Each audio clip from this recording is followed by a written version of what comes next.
கடவுள்களுக்கும் மனிதர்களுக்குமான யுத்தத்தை பார்த்துட்டு இருக்கிறோம். ஏன் யுத்தம் பண்ணிட்டு இருக்காங்க? ஒவ்வொரு 1,00,000 வருஷத்துக்கு ஒரு முறை மனித இனத்தை அப்படியே வச்சுக்கலாமா அழிக்கலாமான்னு கடவுளுக்குள்ள ஒரு மீட்டிங் போட்டு முடிவு பண்ணுவாங்க. அந்த மாதிரி கடவுள்கள் எல்லாம் அழிச்சிடலாம் அப்படின்னு முடிவு பண்ணிருக்காங்க மனித இனத்தை. அப்போ பல்கேரிய சகோதரிகள்ல மூத்தவ மனிதர்களுக்கு ஒரு வாய்ப்பு கொடுங்க அப்படின்னு ஒரு பழைய சட்டத்தை புரட்டி எடுத்து 13 கடவுள்களுக்கும் 13 மனிதர்களுக்கு நடுவில் சண்டை வைப்போம். அதுல மெஜாரிட்டி யார் ஜெயிக்கிறாங்களோ அவங்க தான் வின்னர். அப்படி மனிதர்கள் ஜெயிச்சா அவங்க இனத்தை எதுவும் செய்யக்கூடாதுன்னு ஒரு டீல போட்டாங்க. அதன்படி இதுவரை 7 போட்டிகள் நடந்து முடிஞ்சிருச்சு. இந்த 7ல 4 போட்டிகள் மனிதர்கள் ஜெயிச்சிட்டாங்க. 3 போட்டியில தான் கடவுள்கள் ஜெயிச்சிருக்காங்க. இப்போ 8வது போட்டி நடக்க இருக்குது. இந்த போட்டிக்கு ஒரு ஆளை ரெக்ரூட் பண்றதுக்காக பல்கேரிய சகோதரிகள் வந்திருக்காங்க. யார பாக்குறதுக்கு? தி மேட் சயின்டிஸ்ட் அப்படின்னு அந்த நூற்றாண்டுல இருந்த மக்களால அழைக்கப்பட்டவர். கரண்ட, பல்ப, நவீன உலகத்துல பயன்படுத்துற பல கண்டுபிடிப்புகளை எப்பயோ கண்டுபிடிச்சவர் டெஸ்லா. எஸ், அவரை தான் போட்டிக்கு தேர்ந்தெடுத்திருக்காங்க. டெஸ்லா கூட ஒரு பல்கேரி சகோதரி இணைஞ்சுக்கிறா. இன்னும் பவரை நிறைய கொடுக்கறா. இது ஒரு பக்கம்னா அந்த பக்கம் இன்னொரு பையனை பத்தி அறிமுகம். ஒரு பிளாஷ்பேக்கு போறோம். கடவுளால இல்ல சாத்தானால சபிக்கப்பட்டவன்னு ஊர்க்காரங்கெல்லாம் அவனை பார்த்து ஒதுங்குவாங்க. யாரும் அவன் கூட பேச மாட்டாங்க, ஆறு அவன் கூட பழக மாட்டாங்க, ஆறு அவன் கூட தண்ணி இன்னி புழங்க மாட்டாங்க, தனியாவே தெரிவான். ஆனா அவன் கூட பேசணும்னு நினைக்கிறது 3 ஏஞ்சல்ஸ், 3 தேவர்கள். அதுல முக்கியமா தலையில 6 கொம்பு இருக்கிறாப்ல, 6 ரெக்க இருக்கிறாப்ல ஒருத்தர் இருக்கிறார்ல, அவர் தான் லூசிஃபர். இந்த பையன் பேரு பீசிபப்பா. உன்னை எல்லாரும் அப்படி இப்படிங்கிறாங்க, ஆனா ரொம்ப இன்ட்ரெஸ்டிங்கான கேரக்டரா இருப்ப போலயேன்னு லூசிஃபர் பக்கத்துல வரார். மனிதர்கள் வாழ்ற லோகத்துக்கு போலாமா, வரியா அப்படின்னு கூப்பிடுறாரு. அங்க நல்ல ஆப்பிள் டேஸ்டா இருக்குமா, வரியா அப்படின்லாம் கூட்டு பாக்குறாங்க எல்லாரும். நம்ம பய கிட்ட இருந்து ரெஸ்பான்ஸே இல்ல. நம்ம பய நீங்க எல்லாம் கிளம்ப வேண்டிய நேரம் வந்துருச்சு, கிளம்புங்கிறான். என்னடா எவ்வளவு மேட்டர் பேசுனா சப்பையா முடிச்சிட்டியாடான்ட்டு எல்லாரும் கிளம்புறாங்க. இவன் பேசினதே பெரிய விஷயம், வாங்கன்னு லூசிஃபரும் கிளம்பிட்டார். அவன் பக்கத்துல போய் உட்கார்றாரு. ஊர்ல எவன் என்ன பேசினா நமக்கு என்னடா, வாடா பாத்துக்கலான்னு பேசுறாப்ல. என்ன தனியா விடுங்கிறான். விட முடியாதுங்கிறாரு லூசிஃபர். உங்க கூட நண்பர்களாக வந்திருக்கிறதா சொல்றாரு. அது இதுன்னு பேசி பைபிளிய தெம்பேத்தி தன்னோட கூட்டு போறாங்க. ஆப்பிள் தோட்டத்துக்குள்ள புகுந்து ஆப்பிள் எல்லாம் புடுங்கிட்டு இருக்கையில தோட்டக்காரங்க விரட்ட ஆரம்பிக்க ஓடிட்டாங்க. அப்புறம் திருண்ண ஆப்பிள் எல்லாம் ஜம்முன்னு உட்காந்து சாப்பிட்டுட்டு இருக்காங்க. அப்புறம் ஒன்னா குளிக்கிறது, ராத்திரி ஒன்னா வேட்டையாடுறது, ஒன்னா சாப்பிடுறது, சந்தோஷமானு நல்லா தான் போய்கிட்டு இருக்குது. இதே மாதிரி எப்பவுமே ஒன்னா இருக்கணும்னு அந்த பையனுக்கு ஆசையும் வருது. இனிமே அவன் தனிமையில இருக்க போறது இல்ல அப்படிங்கிற ஆப்பிள் தெரிஞ்சது. ஆனா தூங்குனவன் முழிச்சு பார்த்தா கீழே ஃபுல்லா ரத்தக்கரை, அவன் உடம்பு முழுக்க ரத்தம். என்ன இருக்குன்னு பார்த்தா கூட இருந்த அவங்க 3 பேரும் இறந்து போய் கிடக்குறாங்க. லூசிஃபர் உட்பட, சாமுவேல் உட்பட, அசாசல் உட்பட அத்தனை பேருமே செத்து போய் கிடக்குறாங்க. என்னாச்சுன்னு இவனுக்கு தெரியல. மக்கள் சொல்றதெல்லாம் நினைச்சு பாக்குறான். ஒரு பொருள் இருக்கு, இவங்க கூட யாராவது பழகுனாங்கன்னா அவங்க இதயத்தை சாத்தான் புடிங்கிட்டு போயிடுவான்னு. அந்த மாதிரி புடிங்கிட்டு போயிட்டாங்களோ, சாத்தான் அப்ப நிஜமோ அப்படின்னு யோசிக்கிறான். சாத்தான் தான் இவங்களை கொன்னாங்களா அப்படின்னு கோவப்படுறான். டேய் சாத்தான், இன்னும் நிம்மதியா வாழ மாட்டேங்கிறல்ல, நான் உன்னை கொல்ல போறேன்டா அப்படின்னு அன்னைக்கு அந்த பையன் சபதம் எடுத்தான். சாத்தானோட உண்மையான அடையாளம் என்னங்கறத கண்டுபிடிக்கிறதுக்காக நிறைய ரிசர்ச் பண்றாரு. மறுபடியும் தனிமைக்கு தள்ளப்படுகிறார். காடஸ் லிலித் இவனை பார்த்து பேசுறாங்க. என்ன நடந்துச்சுன்னு விசாரிக்கிறாங்க. தள்ளி போன விலகி போயிட்டே இருக்கிறான். லூசிஃபரோட சைல்ட்ஹுட் ஃப்ரெண்டு நானு, அவர் சாவுக்கு பழி வாங்கணும், ஒன்னு சேரலாங்குது அந்த அம்மா. சாத்தான் யாரு என்னங்கறத கண்டுபிடிக்கிறதுல நம்ம 2 பேரும் சேர்ந்து முயற்சி பண்ணலாங்குது அந்த அம்மா. இவங்களோட பர்மிஷனுக்காகலாம் காத்திருக்கல, இதுதான் உத்தரவு, ஒழுங்கா அதை செய்யி அப்படின்னு சத்தம் போடுது. லூசிஃபர் மாதிரியே நீயும் கொஞ்சம் ஓவரா தான் அரட்டுற அப்படிங்கிற அவன். 2 பேரும் சேர்ந்து இப்ப ஆராய்ச்சி பண்ண ஆரம்பிக்கிறாங்க சாத்தானை கண்டுபிடிக்கிறதுக்கு. எல்லாரும் சாத்தானை கண்டு பயப்படுவாங்க. ஆனா அந்த சாத்தானை யாரும் நேர்ல பார்த்தது இல்ல. கைவிடத்தெல்லாம் அந்த அம்மாவை தூக்கிட்டு அவனும் மேலன்னு போயிட்டு இருக்கிறான். அவங்க இருக்கிற அந்த உலகத்தோட எல்லா வரைக்கும் போய் தேடி வந்தாச்சு. இன்னும் சாத்தானை இவங்க பார்த்த பாடு இல்ல. சாத்தான், நீ நிஜமா இருக்கிறியா அப்படின்னு கேட்கும்போது விளக்கு வெளிச்சு அணைஞ்சு போயிடும். அடுத்த நொடி பார்த்தா பின்னாடி சாத்தானை வந்து நிக்கிறாப்ல இருக்கும். இவனை கட்டி போடுறாப்ல இருக்கும். அவன் கண்ணு முன்னாடியே அந்த 3 தேவர்களோட ரத்தத்தை அது புளிஞ்சு எடுக்குது. ஐயோ அப்படின்னு அலறிக்கிட்டு முழிப்பான். பார்த்தா கனவு. என்னப்பா மறுபடியும் அதே கனவா? ஒண்ணு இல்லன்னு கட்டி பிடிச்சுக்கிறா. என்ன மாதிரி ஒரு துரதிருஷ்டசாலி கூட லூசிஃபர் பழகிருக்கவே கூடாதுன்னு புலம்புறான், அழுகிறான். எதை செய்யக்கூடாதுன்னு சொல்றமோ அதை செய்யறதுல லூசிஃபர் எக்ஸ்பர்ட்டா. நீ தனிமையில இருக்கிறத பார்த்துட்டு உனக்கு ஹெல்ப் பண்ணலாம்னு வந்திருப்பாப்ல. யாரும் பழகக்கூடாதுன்னு சொன்னா பழகிறதா அவன் தான், அதுக்காக பழகிருப்பான்னு எடுத்து சொல்றா. அப்புறம் 2 பேரும் அவனை நினைச்சு அழுகிறாங்க. லூசிஃபரோட சாவுக்கு பழிவாங்க போறதா புலம்பிட்டு இருக்கிறான் இவன். லூசிஃபருக்கான அப்ப உனக்கு நடக்க விட மாட்டேன், எப்படியாவது உன்னை காப்பாத்த வேணும் சத்தியம் செஞ்சு கொடுக்குறான் லிலித்துக்கு. பார்த்தா அடுத்த கொஞ்சம் நொடியில மறுபடியும் பிரச்சனை. இவன் கை முழுக்க ரத்தம். இரடான்னா அவளோட இதயத்தையும் காணோம். நெஞ்ச புடுங்குறது இவன் தான் போல. இந்த பொண்ணோட இதயத்தையும் அவன் தான் புடுங்கி இருக்கிறான். ஆனா சுயநினைவுல அதை எதுவுமே செய்யல. கடைசியா நீ சுயநினைவுக்கு வந்தியே சந்தோஷங்குது அந்த பொண்ணு. அப்பதான் பழசெல்லாம் நினைச்சு பாக்குறான். லூசிஃபரோட இதயத்தை புடுங்கினது இவன் தான். அப்போ சாத்தான் இவன் தேடிக்கிட்டு இருந்தது தன்னைத்தான்.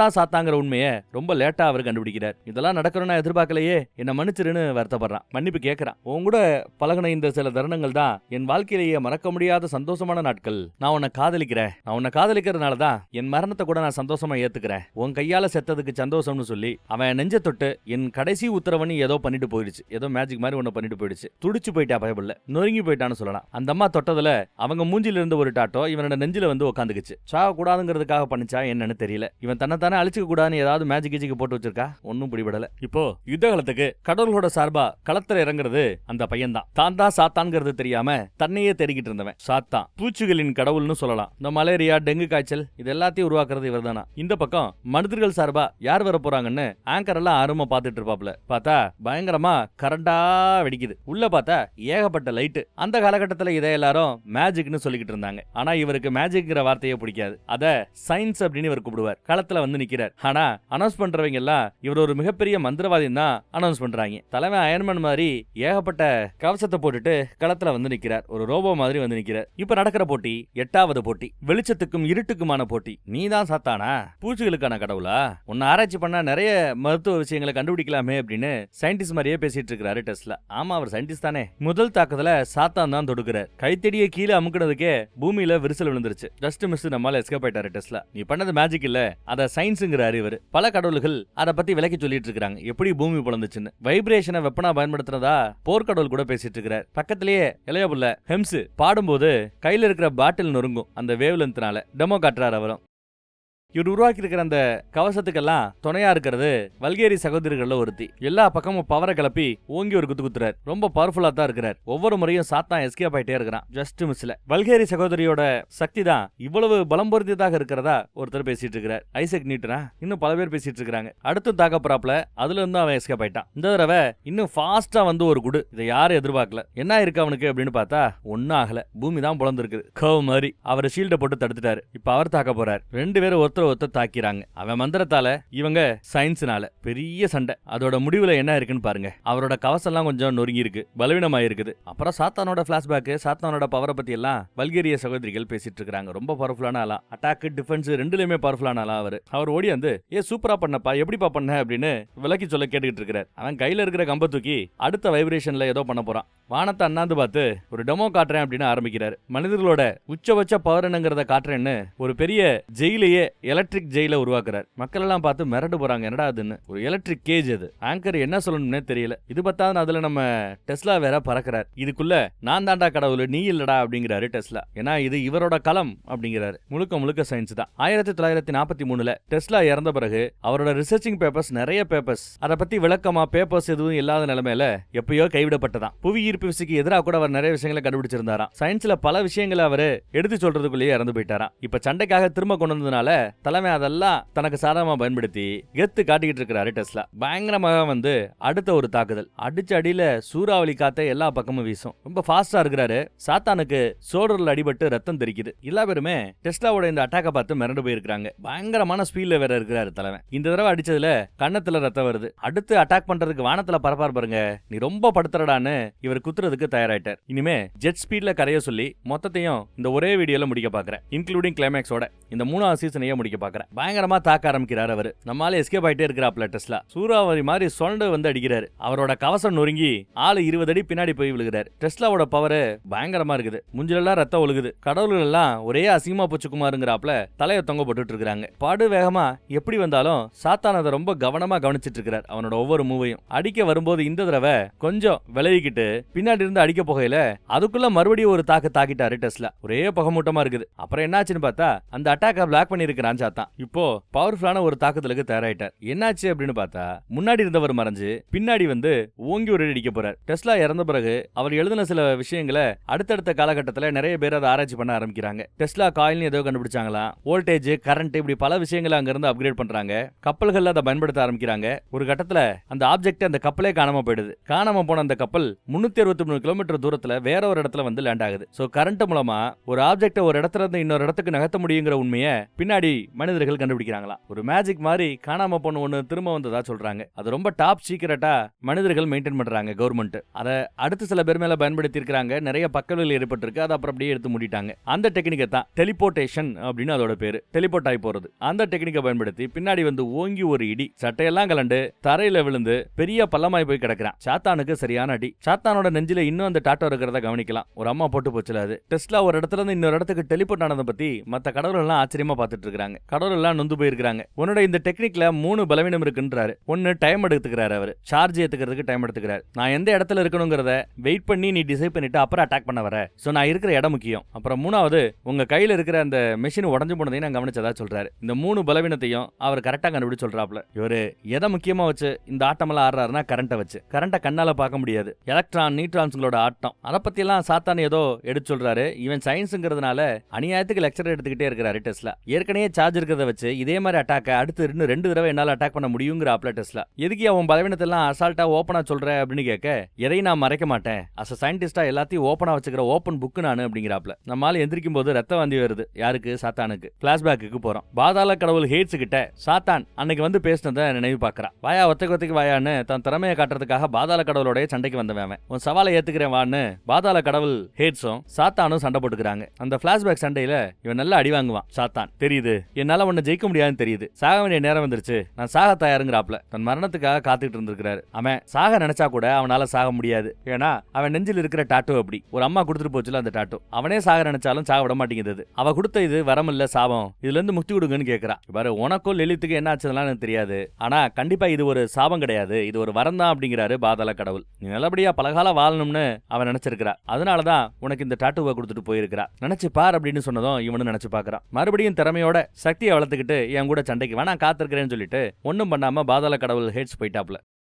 இறந்து போன லூசிஃபர் உட்பட எல்லாரையும் நினைச்சு லிலித்த நல்லா நினைச்சு அழுதுட்டு இருக்கிறான். அப்புறம் கொஞ்ச நாளைக்கு பிறகு மறுபடியும் வர்றாரு. இந்த தடவை சண்டைக்கு வரல, நான் ரொம்ப காலம் வாழணும்னு வர்றான். இனிமே என் கடமை என்னவோ அதை செய்யறதுக்கு தயாரா இருக்கிறதா சொல்றாரு. இந்தான்னு ஒரு மண்டை ஓட்டாப்போ பாதாள கடவுள் கொடுத்திருப்பார். இவனோட கைத்தடி எடுத்து உள்ள சொருகி அவன் அப்ப ரெடி பண்ணிருப்பான். தேவைப்படும் போது இது பயன்படும்னு கொடுத்திருக்கிறாரு அந்த கைத்தடியை வித்து எலும்போட.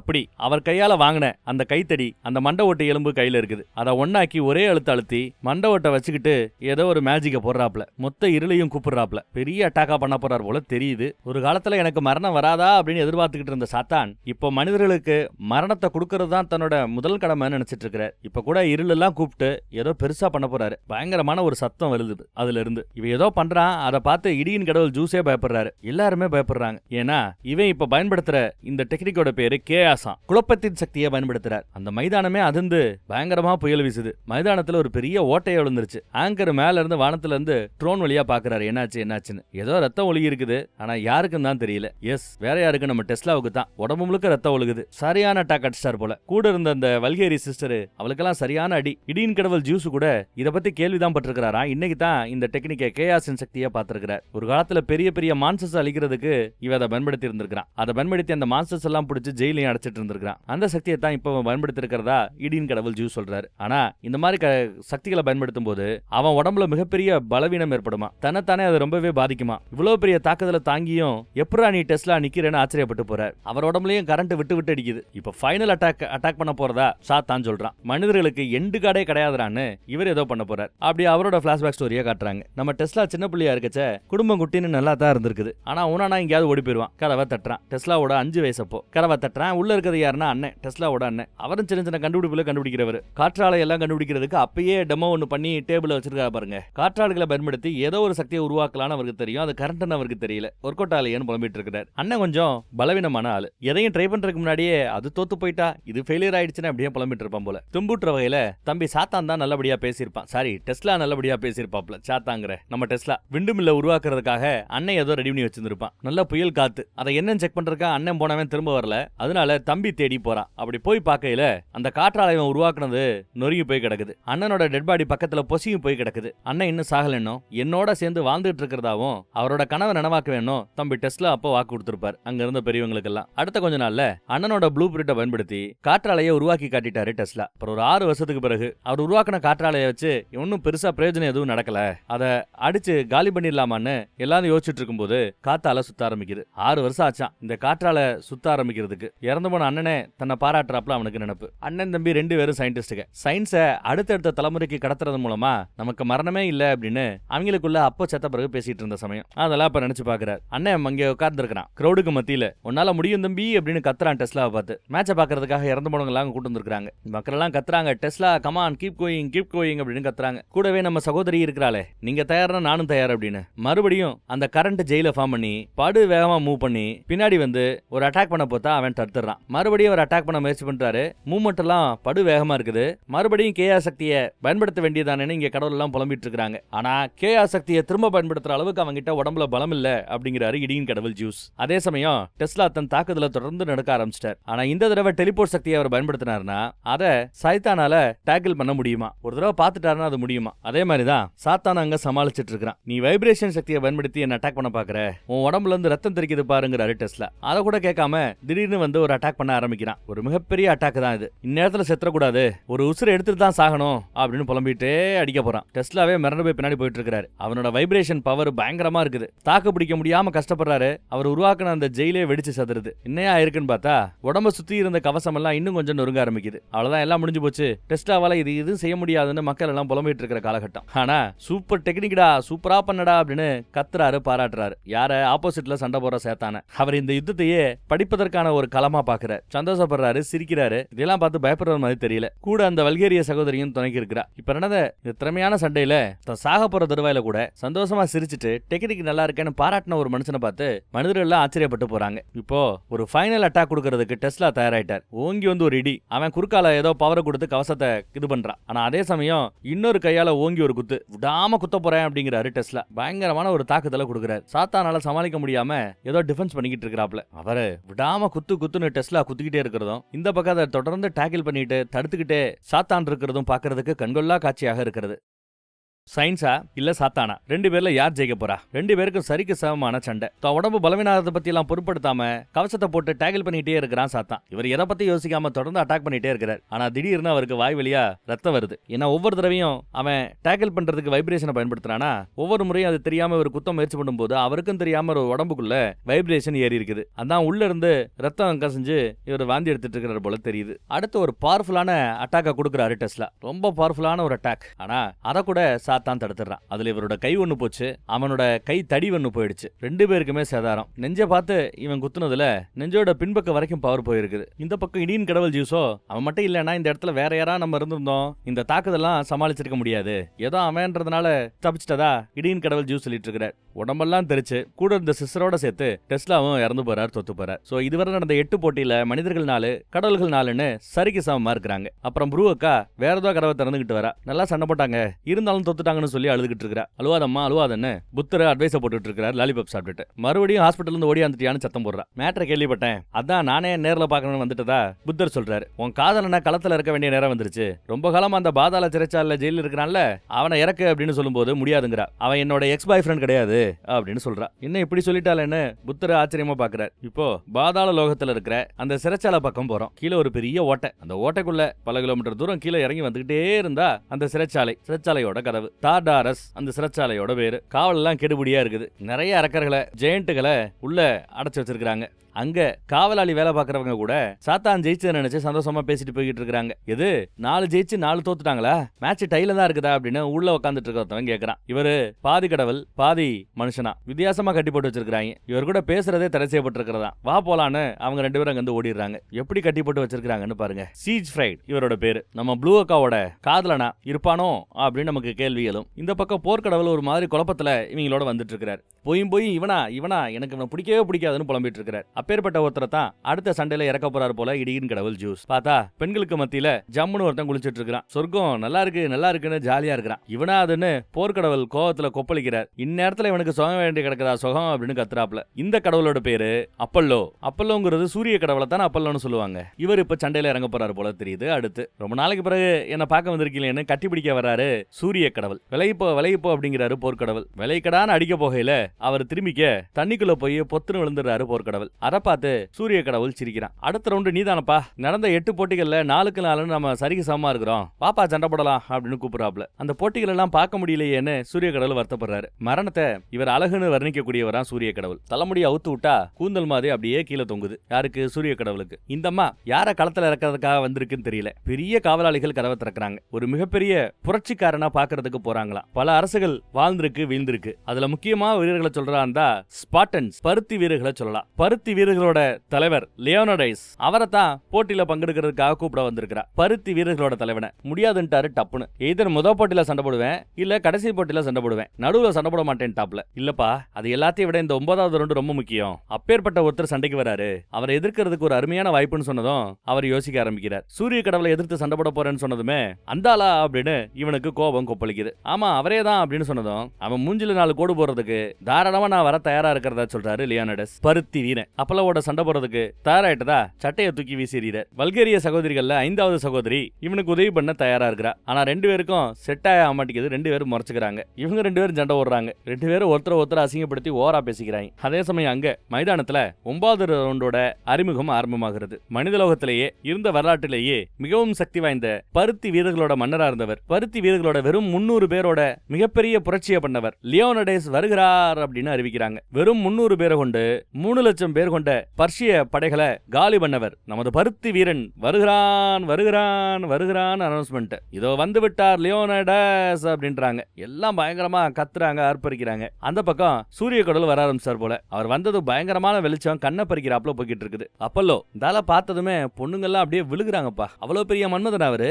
இருந்துட்டு போட்டோம் சண்டை ஆரம்பமாகட்டும்னு ஆங்கர் சொல்றதுக்குள்ளேயே ஓங்கி ஒரு ரெடி நம்ம பருத்தி வீரன் ஒரு குடு கொடுத்தான். ஃபைட்டுங்கிற வார்த்தை வந்ததுக்கே போய் அடிச்சு விட்டாப்ல. டேய் கொஞ்சம் டைம் கொடுத்து அடிக்க கூடாது, எனக்கு ஒன்னும் ஆலடா அப்படிங்கிறாரு சூரிய கடவுள். இந்தா வாங்கிக்கன்னு பருத்தி வீரன் பயங்கரமா சண்டை போட போறாரு. என்னதான் முக்குனாலும் பெருசா அந்த சண்டை வேலைக்காராப்புல தெரியல. கூட துணைக்கு அந்த வல்கேரிய சகோதரியும் இருக்கிறாங்க போல. ஷோல்டர்ல உட்காந்துட்டு இருக்காங்க பாருங்க. அந்த காலகட்டத்தில் வெறும் 300 பேர் கொண்டு 3 லட்சம் பேரை எதிர்த்த மிகப்பெரிய வீரன்னு இவரை பத்தி புகழாத ஆட்களே இல்லையா. 300 பருத்தி வீரர்கள் படத்தை பார்த்தவங்களுக்கு தெரியும். அந்த வரலாற்று பழைய பிளாஷ்பேக்கை தான் இப்ப ஓட்டிட்டு இருக்காங்க. பருத்தி வீரர்களோட காலகட்டத்தில் பெரிய ஆட்கள்லாம் சேர்ந்து சண்டைக்கெல்லாம் அலோவ் பண்ண முடியாது அப்படி இப்படின்னு பேசிட்டு இருக்காங்க. நல்ல சங்கனை வர்ற வரைக்கும் சண்டை போடக்கூடாதுன்னு படுத்தி எடுத்துட்டு இருக்காங்க அங்க இருக்கிற பெரியவங்க எல்லாம். அப்போ அதையெல்லாம் பொருட்படுத்தாம நான் சண்டைக்கு போவேன்னு அடம்பிடிச்சவன் தான் நம்ம பருத்தி வீரன் லியோனடஸ். என்னப்பா ஜாதகங்கிறீங்க, நல்ல நேரம் கெட்ட நேரங்கிறீங்க, சூரிய கடவுளுக்கு கோவம் வருங்கிறீங்க, இதெல்லாம் மூட நம்பிக்கைன்னு முன்னாடி வந்து நின்னவர் தான் நம்ம பருத்தி வீரர்களோட மன்னன் லியோனடஸ். முன்ன பின்ன பார்க்காத அந்த கடவுளுக்காக நாம இவ்வளவு மெனக்கடணும் அப்படிங்கிறாரு. கடவுளோட ஆசீர்வாதம் இல்லாம நல்ல சகுனம் பார்க்காம சண்டைக்கு போனா தோல்வி நிச்சயம்னு அங்க இருக்கிற பெருசுகள்லாம் விட மாட்டேங்குதுங்க. இதை கடவுள் மன்னிக்கவே மாட்டான்னு சொல்லும் போது யாரு இந்த சூரிய கடவுளா? இந்த ஆளு மன்னிக்க மாட்டானா? இவனுக்கு தேவையே இல்லைன்னு ஓங்கி ஒரு இடிச்ச இடியில சூரிய கடவுளோட சிலை நொறுங்கி கீழே விழும். இதுக்கும் எனக்கு தண்டனை கிடைக்கிறதா இருந்தா தாராளமா தண்டனை கிடைக்கட்டும், யுத்த காலத்துல சந்திப்போன்னு கிளம்பிட்டாரு. ஆனா எங்களை எதிர்த்து போனேன்னா உன்னை ஃபாலோ பண்ணி வீரர்கள் வரமாட்டாங்க, படைகளை அனுப்ப மாட்டோம்னு மிரட்டுறாங்க பெரியவங்க. போங்கடா, நீங்க படைகளை கொடுத்தா என்ன கொடுக்காட்டி என்ன, இருக்கிறவங்களை வச்சு என்னால பெருசா சாதிக்க முடியும்டா, நான் பருத்தி வீரண்டான்ட்டு கெத்து காட்டுவார். தனி ஆளா சண்டை போட போறேன்னு கிளம்புறாரு. தனி ஆளா சண்டைக்கு போறத 300 லட்சம் பேரை எதிர்த்து 3 லட்சம் பேரை எதிர்த்து போறதெல்லாம் பெரிய விஷயம். இது முட்டாள்தனம்னு ஸ்டார்டிங்ல ஒரு வீரனுக்கு தோணாலும் தலைவா நீ தனியா போகாத தலைவா, நான் துணைக்கு வரேன் தலைவான ஓடியாருவான். இந்த மாதிரி தனியா சண்டைக்கு போறான்னு கேள்விப்பட்டு நிறைய பேர் நாங்களும் பின்னாடி வரோம்னு மொத்த பேரை ரவுண்டு கட்டி பின்னாடி வந்து நிக்கிறாங்க. அப்ப வந்தவங்க தான் ஒரு 300 பெருத்து வீரர்கள். இவங்க படையிலே 1 லட்சம் பேர் இருக்காங்க. அவ்வளவு பேர் தேவைப்படாது, இப்ப வந்திருக்கிற 300 பேர் போதும், வாங்க களத்துக்கு போலான்னு அவங்களோட 3 லட்சம் பேரை எதிர்த்து சண்டை போடுறதுக்கு தலைமை ஆளா முன்னாடி போக பின்னாடி 300 பேர் ஃபாலோ பண்ணி போனாங்க. எதுக்கு பார்த்தா அந்த படு பயங்கரமா இருக்குது. யானை மேல வருவாங்க. இவங்களுக்கு நாம யாரு ஆட்டுவோம் சொல்லிவிட்டு 301 பேரும் சண்டையில இறங்குறாங்க. நம்ம லியோனடஸையும் சேர்த்தே மொத்தம் 300 பேர் தான் நினைக்கிறேன். 300 பேர் வெசஸ் 3 லட்சம் பேர் பயங்கரமா சண்டை போட்டுருப்பாப்ல. அப்ப அதெல்லாம் நினைச்சு பார்த்த ஒரு சோல்ஜரு உங்களால முடியும் கமான் கூட்டத்துக்கு மத்தியில இருந்து காத்திக்கிட்டு இருக்கிறான். அவரோட சீல்டுலயே சுதர்சன சக்கரம் மாதிரி ஏதோ சுத்திக்கிட்டு இருக்குது. வல்கேரிய சகோதரியோட பவர் போல அது சங்கிலி மாதிரியும் எக்ஸ்ட்ரா கனெக்ட் ஆயிருக்கு. ஓங்கி தள்ளினா சூரிய கடவுள் பிடிச்சுப்பாரு. அதையும் தீண்டி இன்னும் கொஞ்சம் எக்ஸ்ட்ராவா அதை எக்ஸ்டெண்ட் பண்ணி காட்டுறாரு. அப்படியே பறக்கிறாப்ல சூரிய கடவுள். கீழே விழ போறாரா என்னாச்சுன்னு எல்லாரும் பாத்துக்கிட்டு இருந்தா கீழே விழுகாம அழகா லேண்ட் ஆயிட்டாரு. இதா வாங்கிக்கோன்னு அடுத்த ரவுண்டு விரட்டுறாரு. அடுத்த அட்டாக், அதுக்கும் தலைவன் எஸ்கேப். பொண்ணுங்கெல்லாம் விழுகுதுக. அவர் உடம்புல ஏதோ மின்னுறாப்புல தெரியுதே அப்படின்னு கடைக்குட்டி கேப்பா. சூரிய கடவுளுக்கே சொந்தமான ஒரு சக்தியாது. இதற்கு முன்னாடி ஜெயிண்டுகளோட நடந்த சண்டையில கூட அது ரொம்ப அவங்களுக்கு கவசம் மாதிரி இருந்ததா சூரிய கடவுளுக்கு. இதுக்கு முந்தைய தாக்குதல் கூட நேருக்கு நேரா கரெக்டான தாக்குதல் தானே. ஆனாலும் அவர் உடம்புல இருந்த அந்த கவசம் தான் அவரை காப்பாத்துச்சான். அவரே பின்ன கவசமா வெளிச்சத்திலேயே கைக்கு ஒரு கவசத்தை ரெடி பண்ணிக்கிட்டாரு பாருங்க அவங்க. சூரிய கடவுள் அந்த மாதிரி கையில ஒன்னு ரெடி பண்ணிக்கிட்டார். குத்த போறாரு போல. அந்த கேப் கிடைக்கும் போது நம்மால சுருட்டு எடுத்து பச்சை வச்சுக்கிட்டாரு. ஓவரா பண்றானே இவன் அப்படின்னு.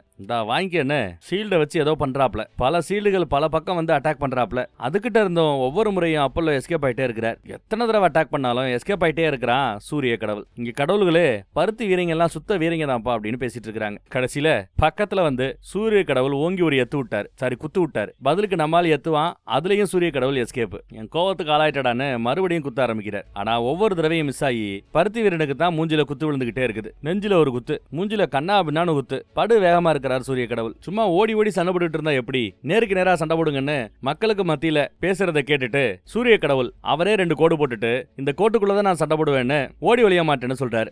அவ்வளவு தைரியம் போல இருக்கு. இப்போ நேருக்கு நேரா கோடு இருக்குது. இப்போ இந்த சூரிய கடவுளை உன்னால எதிர்க்க முடிஞ்சா எதிர்த்து பாரு அப்படின்னு மிரட்டுறாரு. சூரிய கடவுள் இந்த மாதிரி பண்ணதை பார்த்து பொண்ணுங்கெல்லாம் ஓவரா லவ் பண்ண ஆரம்பிக்குதுங்க அவரை. பருத்தி வீரர்களுக்கெல்லாம் அங்க கொப்பளிக்குது. ஒரு வழி பாருங்க, ஒரு வழி பண்ணுங்க அப்படின்னு. போர்க்கடவுள் முட்டாப்பையில ஏன்டா அந்த மாதிரி முடிவெடுத்தன்னு நொந்து போயிட்டு இருக்கிறார். இடியின் கடவுள் ஜூஸோ சூரிய கடவுள் இந்த மாதிரி ஒரு முடிவெடுத்திருக்கிறாருன்னா தன் மேல ரொம்ப நம்பிக்கை இருக்குன்னு அர்த்தம். பெருசா ஏதாவது பண்ண போறாரு, கவனமா பாருங்க அப்படிங்கிறாப்ல இடியின் கடவுள் ஜூஸ். பொண்ணுங்க முன்னாடி சண்டை போறதுக்கு அவருக்கு ரொம்ப பிடிக்குமா. இங்க ஏகப்பட்ட பொண்ணுங்க இருக்கிறாங்க.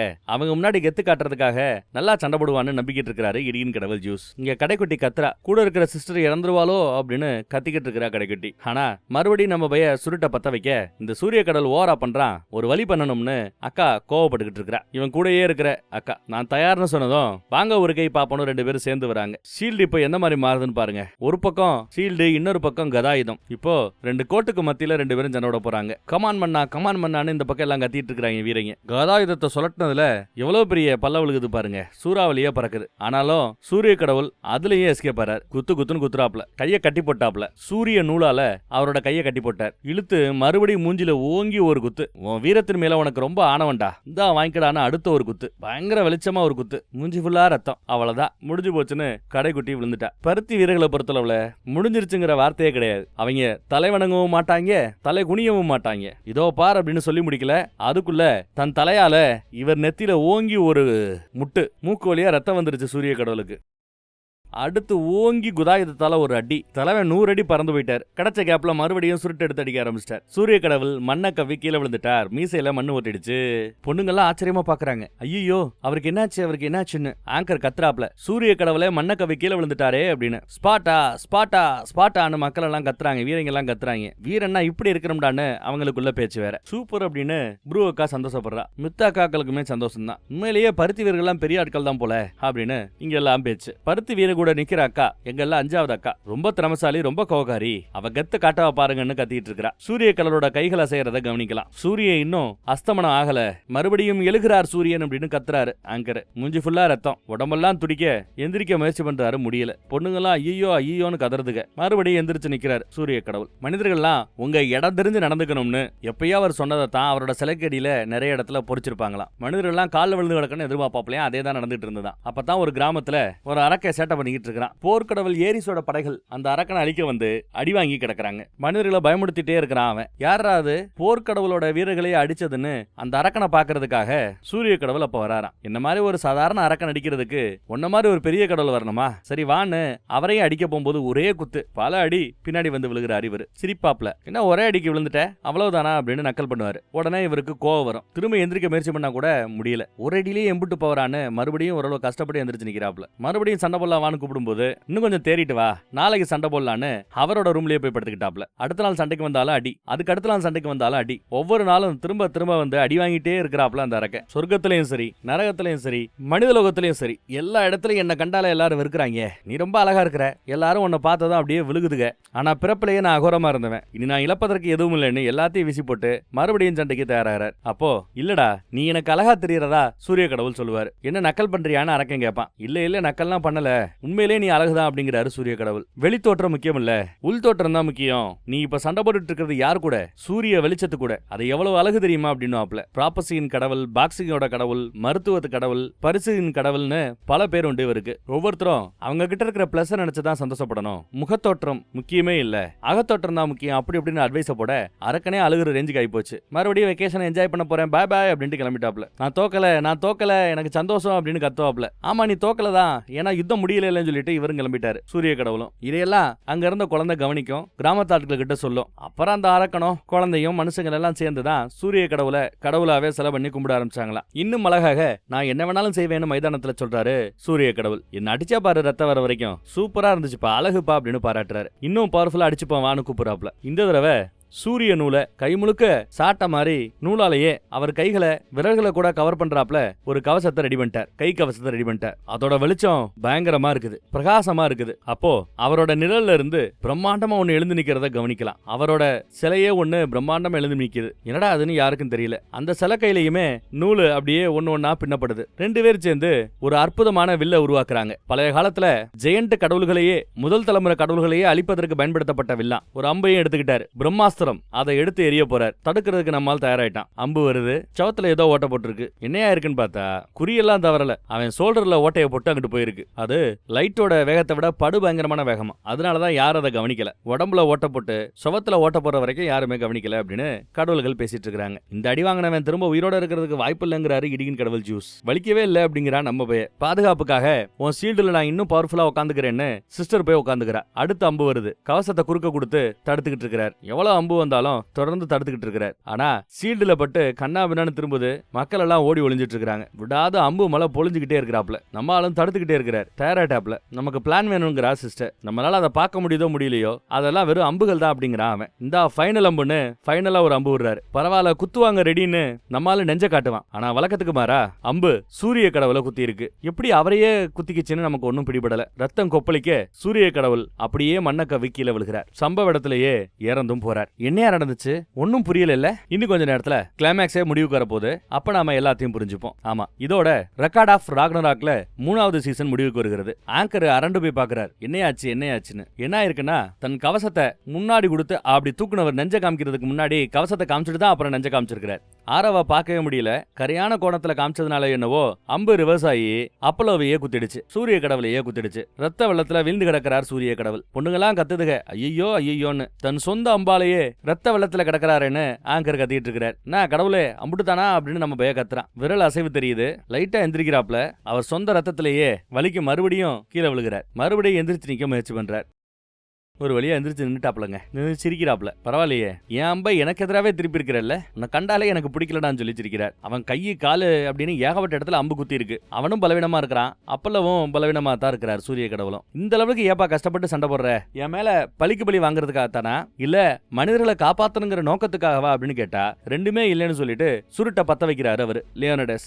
மனிதர்கள் அவரோட பிறப்பை முடிவு செய்ய முடியாது, ஆனா வாழ்வதையும் இறப்பையும் முடிவு செய்யலாம். சோ மனிதர்கள் பிறப்பை முடிவு செய்ய முடியாது, ஆனா வாழ்வதற்கான உரிமையோ இறப்பை தேர்ந்ததற்கான உரிமையோ மனிதர்களுக்கு தான் உண்டு. கடவுள்கள் நீங்க யாரா தீர்மானிக்கிறதுக்கு அப்படின்னு கேட்கிறார். வீரர்கள்லாம் கத்துறாங்க. ஆமாஜி நாங்கெல்லாம் உங்க கூட இருக்கிறோம் ஜின்னு. வாமான்னு சிஸ்டரை கூட்டிக்கிட்டு சீல்டு இப்போ சிவப்பு கடல்ல இன்னும் ஜெய்ஜாண்டிக்கா வந்து நிக்குது. என்ன பண்ண போறாங்க அப்படின்னு குட்டி கேட்கும். பாட்டர்ஸோட பருத்தி வீரர்களோட அட்டாக் முறை இது. சின்ன இடத்துல எல்லாரும் ஒன்னா கூடி நின்று எவ்வளவு பெரிய வீரர்களையும் எதிர்த்து அவங்களால சண்டை போட முடியுமா? அந்த டெக்னிக்கா பயன்படுத்த போறானா அவரு. சில மூலமா சூரிய நூலை நூர்த்து இன்னும் அற்புதமான ஏதோ ஒன்னு அவர் தயாரிக்கிறார். என்னதியா இது அப்படின்னு பார்த்தா ஒரு பெரிய வில்லோட நூலு மாதிரி இருக்குது. தன்னையே அம்பா சூரிய கடவுள் இதெல்லாம் பயன்படுத்துறார். தன்னையே அம்பா பயன்படுத்தி ஒரு மிகப்பெரிய தாக்குதலை நடத்த போறார். எல்லாருமே ரொம்ப ஆர்வமா கவனிக்கிறாங்க என்ன நடக்க போதோன்னு. புயல் வேகத்துல ரெண்டு பேரும் வராங்க. சீல்டு நேரா கொண்டு வராப்ல இவரும். என்னடா நடக்க போகுதுன்னு ரெண்டு பக்கமும் ஆர்வமா பார்த்துட்டு இருக்காங்க. சுதர்சன சக்கரம் சுத்திட்டு வராப்ல வந்துட்டு இருக்குது. ரெண்டு ஓங்கி இடிச்ச இடியில அம்பு நொறுங்க ஆரம்பிக்குது. சீல்டோட அந்த பக்கத்துல ரத்தம் தெரிக்குது, சீல்டும் தெரிக்குது. சீல்டு உடஞ்சு